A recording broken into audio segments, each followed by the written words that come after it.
देश की राजधानी में, वो भी एक पॉश इलाके में, इस तरह सारे नियमों और कानूनों को ताक पर रखकर होटल चल रहा था, लेकिन किसी को भनक नहीं थी।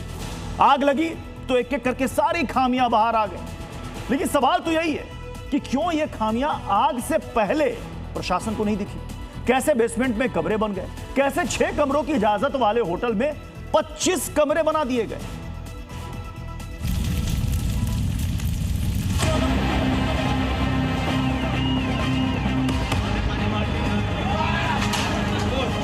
दिल्ली का मालवीय नगर इलाका, जहां पास में बड़ा अस्पताल है, पॉश इलाका है, लेकिन उस जगह पर दिन में आग लगती है और 20 से ज्यादा लोग अपनी जान गंवा देते हैं।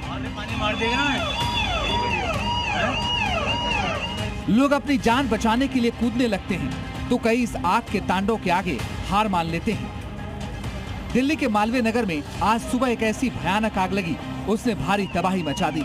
हर तरफ सिर्फ और सिर्फ आग का मंजर था। लोग चीख पुकार कर रहे थे। ये आग लगी थी एक होटल के बेसमेंट में, जिसने धीरे धीरे सब कुछ तबाह कर दिया। जानकारी के मुताबिक ये आग सुबह 9 बजे के करीब लगी, जो कि भड़ककर 6 मंजिला होटल फ्लोरिस स्टे तक पहुंच गई और उससे होटल में रह रहे लोग फंस गए, जिसमें 40 लोगों का रेस्क्यू किया गया तो बाकी आग की चपेट में आ गए। मैं करीब यहाँ से 9:30 बजे करीब जा रहा था। 9 बजे तो यहाँ पे आग लग रही थी बहुत तेज। उस टाइम पे मैं और मेरे दोस्त जा रहे थे स्कूटी से। उस टाइम पे पूरी आग लग रही थी और हमने यहाँ पे रोक के देखा ना, तो वहाँ से बिल्डिंग से लोग कूद रहे थे। करीब 4-5 लोगों को हमने कूदते हुए देखा था, और शीशा तोड़ के वो भी। इस बिल्डिंग में से धुआं निकल रहा था पहले स्टार्टिंग में, और लोग first floor, second floor, third floor से लटक रहे थे कूदने के लिए कि हमें बचा लो, हमें बचा लो। जानकारी के मुताबिक इस होटल में बड़ी संख्या में विदेशी नागरिक भी थे, जो आग की चपेट में आ गए। बताया जा रहा है कि लाइसेंस सिर्फ रेस्टोरेंट का था, लेकिन इस पर होटल अवैध तरीके से चलाया जा रहा था। इसके अलावा बेसमेंट में बकायदा कमरे तक बनाए गए थे, जो कि गंभीर सवाल खड़े कर रहा है। ब्यूरो रिपोर्ट, जी मीडिया। इस दिल्ली अग्निकांड में चश्मदीद का बयान सामने आया, जिसमें वो ये कह रहे हैं कि शॉर्ट सर्किट की वजह से ये आग लगी, और इस दौरान लोगों ने वहां पर देखा कि जो इमारत में फंसे हुए थे, उस होटल में फंसे हुए थे, कई लोग अपनी जान बचाने के लिए बिल्डिंग से कूद रहे थे। बताओ, सामने में रहती हो इस लेमन ग्रीन और फ्लोरिस के सामने में? हाँ जी, वही। क्या तुमने देखा था? हमने देखा कि हम 8:30 बजे करीब कि थोड़ी ही आग लगी थी, तो सब छत पे थे, और एक जो मतलब वो अंकल थे, वो ना छत पे से कूदे। उसे बहुत वो हो गया था, आगे पूरे जल गए थे। वो छत पे से कूदे बिना गद्दे के, तो वो उसी टाइम उनकी लग रहा था डेथ हो जाएगी। उन्हें लेके हॉस्पिटल गए, पर आधे 1 घंटे के बाद आई है फायर ब्रिगेड। अगर वो चाहते जल्दी आने की तो बहुत जने बच सकते थे, बट उनके लापरवाही की वजह से बहुत जने की। कितने लोगों को लेकर के गए, कुछ आपने देखा क्या? एम्बुलेंस मेरे सामने तो अभी बहुत बार लेके गए हैं। एम्बुलेंस आई है 9:30-10 बजे के करीब। 9:30-10 बजे करीब में आग जो है 8:15 पे लगी थी। हाँ, 8:30 में ज्यादा आग लग गई थी। 8:30 में, हाँ, बहुत ज्यादा। अच्छा, नीचे में ये रेस्टोरेंट चलता था, ऊपर में होटल था। हाँ, B&B वो, हाँ, उनका ही था कि वो खाते पीते थे, जूस वूस मिलता था वहाँ पे, उनका ही वो था।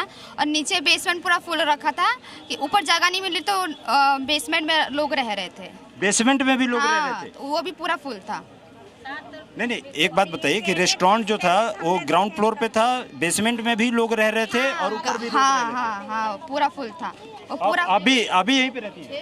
यहीं रहती है? हाँ, बगल में रहती है। बगल में ही रहती है। क्या बताइए, जो वहाँ पे क्या निकलने के लिए रास्ता वगैरह कहीं देखा था आप लोगों ने? रास्ता अपने अंदर से लॉक कर रखा था, और मेन गेट था ना, वो लॉक था। और वो अगर वो खुला होता तो सारे जन वहाँ से निकल सकते थे जब कम आग लगी थी। उसके बाद मेन गेट लॉक किया गया था? हाँ, अंदर से लॉक था। वो सुबह सो रहे थे। रेगुलर बेस में क्या होता है, 5-6 बजे वो खुल जाता है, पर आज ऐसा क्या हुआ, 9 बजे तक खुला नहीं था। और अंदर से शायद से खाना कोई बना रहा था, सबको जाना था बाहर का, वो जॉब वॉब के लिए कहीं पर। वहाँ पे पेशेंट भी रहते हैं, दिखाने जाने था।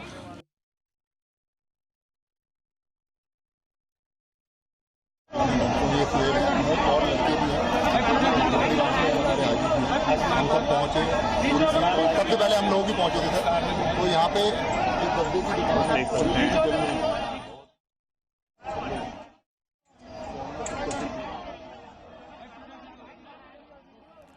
होटल और बेसमेंट में रेस्टोरेंट चल रहा था। 6 कमरे की इजाजत थी, बना दिए गए कितने? 25 कमरे। होटल के लिए सिर्फ एक एग्जिट था, पतला सा, सकरा सा, और रेस्टोरेंट के पास फायर एनओसी नहीं थी। अब आप सोचिए, बिना फायर एनओसी के ये धड़ल्ले से चल रहा था। रेस्टोरेंट से आग की शुरुआत होती है, धीरे धीरे करके वहां पर आग फैल जाती है। 1.5 घंटे के बाद वहां पर फायर ब्रिगेड की टीम पहुंचती है और वो कहती है कि हमने 40 से ज्यादा लोगों को सुरक्षित वहां से निकाल लिया।